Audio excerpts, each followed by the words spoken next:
কোনো জিনিস হঠাৎ করে হওয়াটাই ভালো, যেমনি তার সুফল আছে তেমনি তার কুফলও আছে। আজকের প্ল্যানটি মূলত হঠাৎ করেই হয়েছে, তাই আজকের ভিডিওতে হঠাৎ করে হওয়া প্ল্যানগুলো সুফল এবং কুফল প্রকাশ করার চেষ্টা করব এই ভিডিওতে ইনশাআল্লাহ। সেদিন শাওনের দোকানে বসে হঠাৎ করে প্ল্যান করলাম আমরা গরুর পায়া খাবো, যেই কথা সেই কাজ। খেতে হলে যেতে হবে 5 কিলোমিটার পথ মোটরসাইকেল পাড়ি দিয়ে, তাই এত দূরে যাওয়ার পরে যদি গরুর পায়া না পাই তাহলে আবার ফিরে আসতে হবে খালি মুখে। তাই আগে থেকেই ফোন দিয়ে 3টি গরুর পায়া রাখতে বলা হয়েছে, সাথে আছে ছোট ভাই শাওন আর বন্ধু পিয়াস।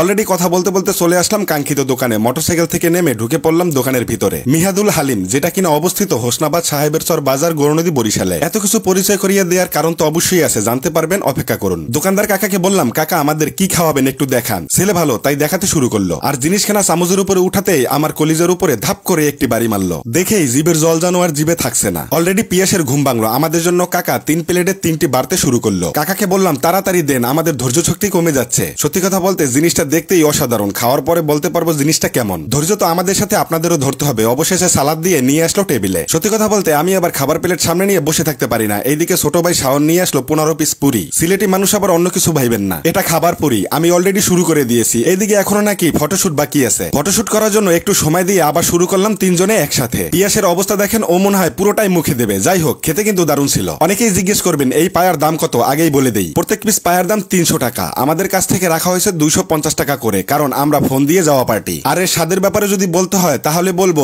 এক কথায় অসাধারণ। আমার কাছে 500 টাকা বিক্রি করলেও আমি খাবো। বরিশাল গৌরনদী হোসনাবাদের এই নলি দেখেন কত বড় নলি। ঢাকা শহরে পাওয়া যাবে সম্ভব না, বাড়ি সেলাম দিলেও পাওয়া যাবে না।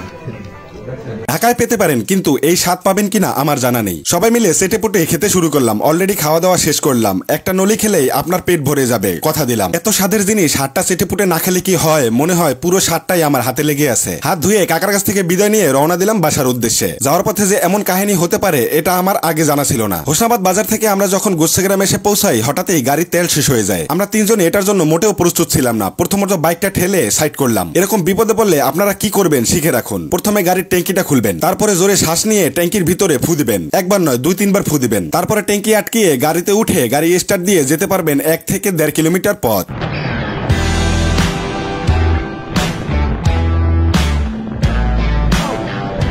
আমি ঠিক এভাবেই গোচ্ছগ্রাম থেকে বদরপুর বাজারে এসে পৌঁছাই। আর ওইদিকে ছোট ভাই শাওনকে গাড়ি থামার সাথে সাথে তেল আনতে পাঠিয়েছিলাম। আমরা যদি বদরপুর বাজারে থাকি, কুতুবপুর থেকে বদরপুরের দূরত্ব 1 কিলোমিটার পথ, সুতরাং খুব দ্রুতই তেল নিয়ে আসতে পারবে। অবশেষে বদরপুর বাজারে এসে 10 মিনিট বসে থাকার পরে তেল নিয়ে পাঠিয়ে দিল শাওন। বিপদ আবার থাকবেই জীবনে, সহজ কিছু বুদ্ধি জীবনকে পাল্টে দেয়। তাই ভালো মানুষের সাথে থাকুন আর ভালো কিছু বুদ্ধি অর্জন করুন। ধন্যবাদ সবাইকে। আসসালামু আলাইকুম।